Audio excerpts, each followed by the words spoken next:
Coming to you from Kscope 2019 in Seattle, Washington, I'm Bob Rubart with the Oracle Groundbreakers team, and my guest is Ahmed Hafez. How you doing? Hey, how are you? Did I butcher your last name? Yeah, you did. You actually did quite well. I was expecting worse, but okay. No, it's quite good. Well, give it time. I can probably screw it up later.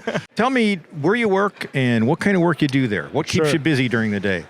Sure. So I'm a practice manager in a company called DXC Technology. I work in Australia, so I look after EPM and analytics.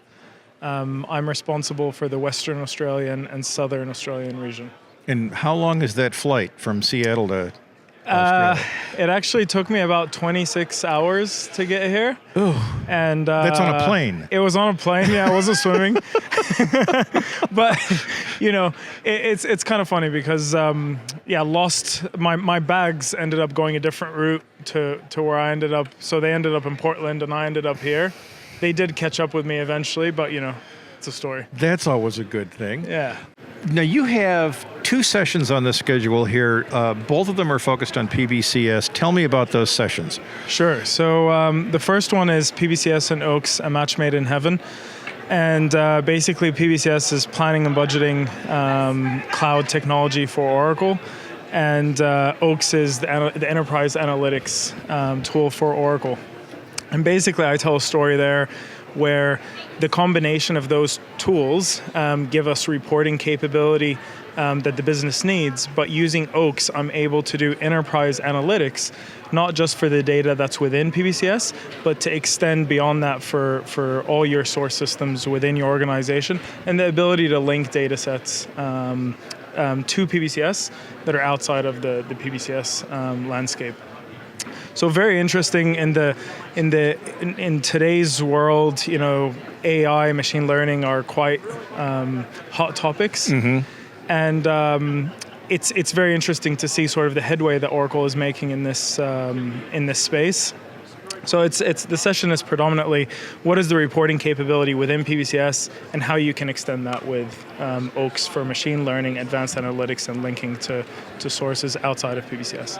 My second session, it's a bit of a different type of a session. So there's a fictional character that I created solely for the purpose of the presentation. His name's Captain Coffee. Now, can the audience see this fictional character, or is this just in your imagination? No. The audience definitely can see it. So as a matter of fact, what I did is I told a story, and I used somebody in our business. Okay. And when I was putting the story together, I asked someone, I was like, who's willing to be part of a Kscope presentation?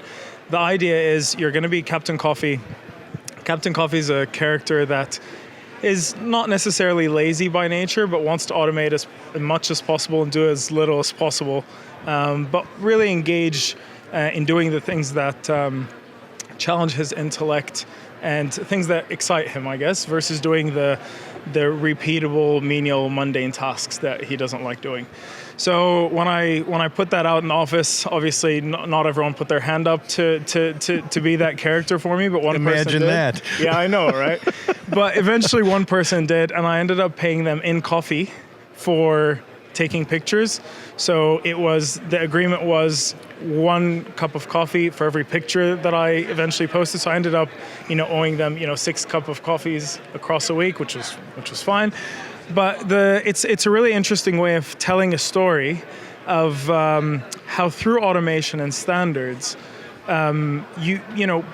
everyday people in the technology space can get that time back into their busy schedules to enable them to do more. But approaching that from a PBCS perspective, we deep dive into understanding the integration technology, understanding the automation technology, and we're able to sort of tell the story about how Captain Coffee automates some really useful things like automated migrations, report error handling, the integration nightly activities, and some interesting use cases for that kind of stuff. So, it's an area that if you've been working with PBCS for a long time, you really get some value out of it from if I automate, I can get time to do more. Captain Coffee. What was your motivation for creating those 2 specific presentations? We do a lot of PBCS implementations, and we do OACS implementations as well. And what we're finding a lot is people are asking for them together. That was probably the biggest driving factor, being able to tell the story of the two products working well together. So I wanted to really show the capability of not just reporting capability within PBCS, but what you can do outside of that. And I suppose what I wanted to also do is educate people on what's happening in the OACS landscape, because a lot of people don't actually know. They think of Oracle BI as the traditional BI, the on-premise type stuff, and the reality is the tool has come a long way. You get the augmented features, you get self-service, you get advanced visualizations, advanced analytics, prescriptive analytics, predictive analytics. So you're getting so much more now with the tool than what you were. So I really wanted to make sure that the story could be told in that context. And for the other one, I'm huge on standards. So I really like standardizing how we do things. Anyone who's worked with me for a long time, the process and standards and how you do things and improving things regularly, it's almost my passion in what we do. So what I wanted to do with that is we've been working over the last 12 years developing standards in the integration space. Mm-hmm. Obviously with the cloud, we took that to almost to the next level to sort of say, okay, well, we've built something. We're probably 15 versions deep into building something. There's a real story here around standardizing that.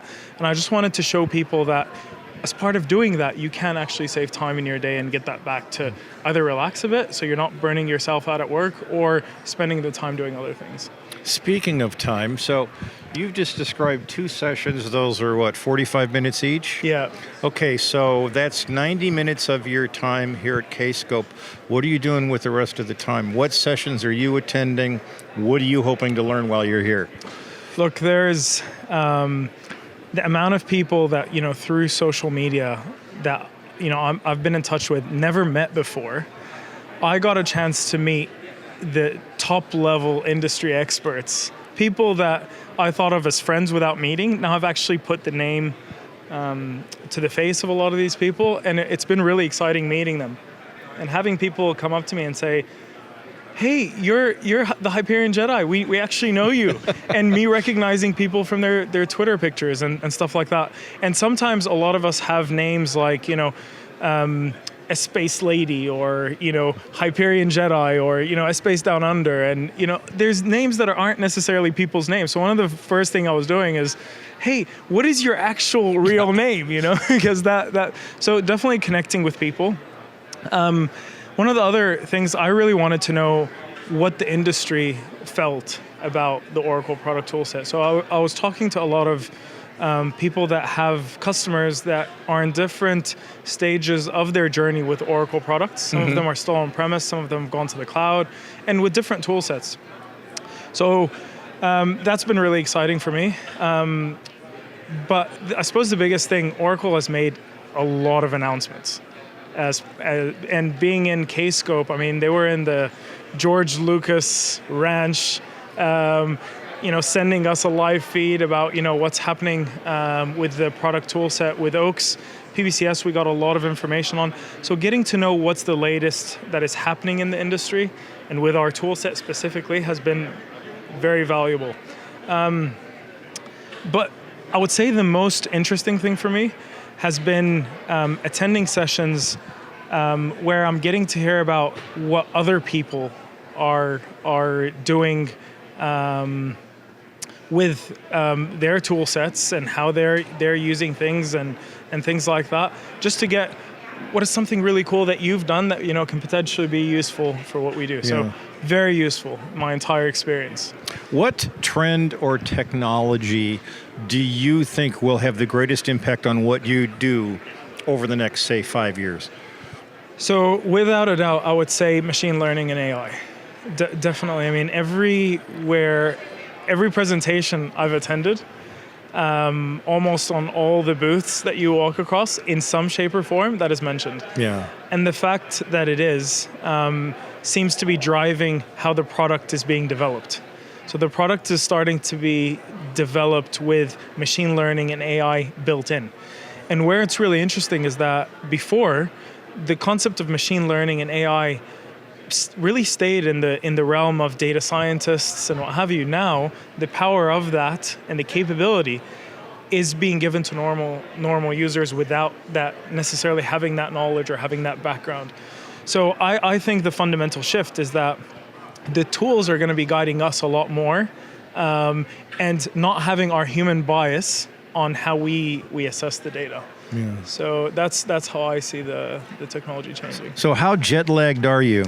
Actually, I'm extremely jet lagged. Last night I only slept for 2 hours, so I'm very jet lagged. Well, I'm going to try and ease your pain now and let you go. Thank you, Ahmed, for stopping by and sharing your insight. And I hope you are cognizant enough to enjoy the next couple of days here at Kscope and learn what you need to learn.